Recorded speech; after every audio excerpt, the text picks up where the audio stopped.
Bagi Bapak, Ibu, dan Saudara yang terkasih dalam Tuhan Yesus Kristus, bacaan kita pada pagi hari ini terambil dari Ulangan 6 ayat ke-5 sampai dengan ayat yang ke-8 yang demikian. Kasihilah Tuhan Allahmu dengan segenap hatimu dan dengan segenap jiwamu dan dengan segenap kekuatanmu. Apa yang kuperintahkan kepadamu pada hari ini haruslah engkau perhatikan. Haruslah engkau mengajarkannya berulang-ulang kepada anak-anakmu dan membicarakannya apabila engkau duduk di rumah, apabila engkau sedang dalam perjalanan, apabila engkau berbaring dan apabila engkau bangun. Haruslah juga engkau mengingatkannya sebagai tanda pada tanganmu dan haruslah ia menjadi lambang di dahimu. Demikian firman Tuhan. Berbahagia kita yang mendengarkan firman Tuhan dan melaksanakan dalam kehidupan sehari-hari. Minggu ini kita masuk dalam pekan pendidikan Kristen. Pertanyaannya adalah mengapa pendidikan Kristen nampak diberikan perhatian khusus sampai-sampai pekan-pekan ini kita memperingati pendidikan Kristen. Secara sederhana, karena pendidikan adalah bagian yang penting yang perlu kita perhatikan bersama. Terlebih pendidikan Kristen, di mana perkembangan yang kita perhatikan bukan hanya soal intelektual atau kemampuan akademis, namun juga perkembangan emosi dan spiritual. Pendidikan tentu berjalan seumur hidup dan di mana saja. Ada pendidikan formal, tapi ada juga pendidikan non-formal. Tapi semuanya mengarah pada perkembangan individu secara IQ, EQ, dan juga SQ, intelektual, emosi, dan juga spiritual. Namun sayangnya Bapak Ibu terkasih, kita cenderung untuk memperhatikan salah satu di antaranya, terkhusus IQ atau kemampuan intelektual saja yang nampak dari nilai, ranking, tes IQ yang dilakukan, dan lain-lain. Sehingga hal ini mendiskreditkan mereka yang memiliki IQ rendah. Mereka yang memiliki IQ rendah, meskipun dalam kenyataannya mungkin kemampuan olahraga atau seninya menonjol, akan tetap dianggap sebagai anak yang bodoh atau dicap sebagai anak yang tidak akan berhasil, tidak pernah belajar, dan lain-lain.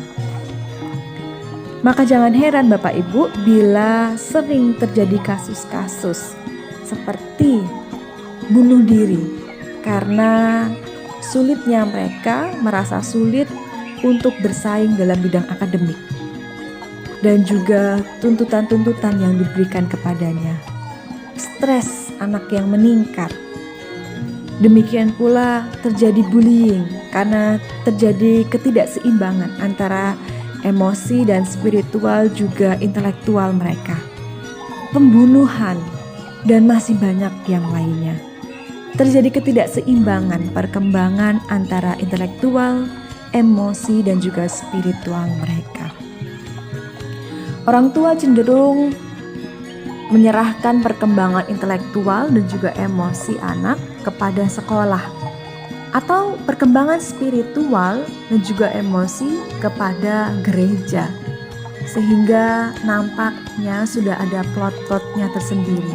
Tanpa harus bertanggung jawab, anak-anak dirasa sudah bisa berkembang dengan pendidikan formal di sekolah dan juga aktivitas di gereja. Padahal tentu ini menjadi tanggung jawab kita semua. Melalui pekan pendidikan Kristen ini, kita diajak untuk memperhatikan perkembangan individu secara menyeluruh, sehingga terbentuk pribadi yang matang, mandiri, bertanggung jawab, penuh dengan kasih, dan sesuai dengan kehendak Allah. Bapak Ibu terkasih, orang-orang Yahudi melihat pendidikan sebagai bagian yang sangat penting. Dasar pendidikan mereka adalah hukum Allah atau hukum Taurat. Melaksanakan pendidikan untuk generasi selanjutnya, ini merupakan ketaatan mereka terhadap hukum yang diberikan oleh Tuhan. Maka tentu tadi ya, pendidikan menjadi bagian yang sangat diperhatikan oleh orang-orang Yahudi.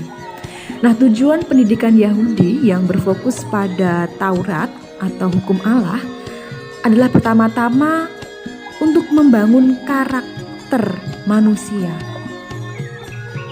dan diikuti dengan perkembangan dimensi intelektualnya. Jadi pertama-tama yang diperhatikan mereka adalah perkembangan karakter manusia. Menjadi menarik di sini adalah ada kesadaran mereka untuk menjadikan Allah sebagai dasar dan tujuan perkembangan individu. Dalam ayat yang kelima dan keenam, kasihilah Tuhan Allahmu dengan segenap hatimu dan dengan segenap jiwamu dan dengan segenap kekuatanmu. Apa yang kuperintahkan kepadamu hari ini haruslah engkau perhatikan.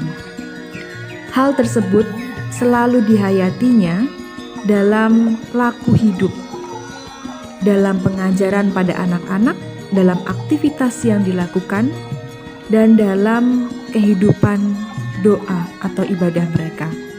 Dalam ayat yang ke-7 dan ke-8, haruslah engkau mengajarkannya berulang-ulang kepada anak-anakmu dan membicarakannya apabila engkau duduk di rumahmu, apabila engkau sedang dalam perjalanan, apabila engkau berbaring dan apabila engkau bangun.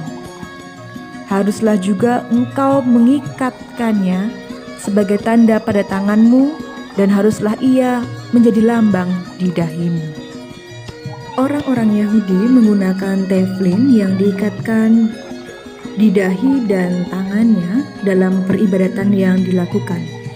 Teflin adalah kotak hitam berisi gulungan perkamen dengan tulisan Taurat di dalamnya. Teflin ini sebagai tanda penyertaan Allah dalam kehidupan mereka. Ini adalah salah satu cara mereka mengingat dan menghayati pimpinan Allah yang menjadi dasar dan tujuan hidup mereka. Bapak Ibu terkasih dalam Tuhan Yesus Kristus, saat ini kita diingatkan untuk menjadikan Allah sebagai dasar dan tujuan pendidikan kita, sebagaimana yang dilakukan oleh orang-orang Yahudi kala itu. Sehingga watak mereka berusaha menjadi watak yang seturut dengan kehendak Allah. Demikian kita diingatkan pada pekan-pekan ini untuk menjadikan Allah sebagai dasar dan tujuan pendidikan kita, sehingga watak yang terbentuk pun mampu menjadi watak yang sama seperti Allah. Ada dua hal keuntungan yang bisa kita dapatkan ketika kita mendasarkan Allah sebagai dasar dan tujuan dalam pendidikan kita. Yang pertama, bagi naradidik atau pendidik akan muncul rasa tanggung jawab, perhatian yang lebih, semangat, kasih dan sukacita dalam mengembangkan diri dan anak-anak didik mereka, meskipun tentu memerlukan tenaga yang ekstra untuk melakukannya. Yang kedua, bagi peserta didik atau bagi anak-anak kita, ketika mereka menjadikan Allah sebagai dasar dan tujuan mereka, maka mereka pun akan menjadi anak-anak yang memiliki kemandirian, independen, tanggung jawab, kasih, dan mampu berguna bagi Allah dan juga bagi kehidupannya. Semangat untuk para orang tua, guru, dan pendidik-pendidik lain. Tuhan memampukan kita semua. Amin.